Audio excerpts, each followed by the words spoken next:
Faly miarabantsika tsirairay avy maneran-tany indray ny tenako anio Sabata fa 14 ny volana Jona 2024. Ny tenin'Andriamanitra antsika anio dia voasoratra ao amin'ny bokin'ny Matio. Matio toko 17 dia ny andininy voalohany ka hatramin'ny 15. Ny lohahevitry ny tenin'Andriamanitra teboka voalohany dia ny hoe ataovy izay mamendrika anao eo anatrehan'Andriamanitra. Teboka faharoa, aza malaky tsara sy tenin'ny hafa ianao. Teboka fahatelo, dinio aloha ny tenanao esory ny fiatsaram-belatsia. Ndeha arovakitsika ny tenin'Andriamanitra.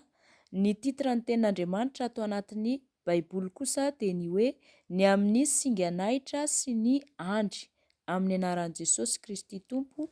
Aza mitsara mba tsy ho tsaraina ianareo, fa araky ny fitsarana ataonareo no hitsarana anareo, ary araky ny refy ataonareo no andrefesana ho anareo. Nahoana ianao no mijery ny singan'ahitra eo amin'ny mason'ny rahalahinao, nefa ny andry eo amin'ny masonao dia tsy mba tsikarotra ao akory?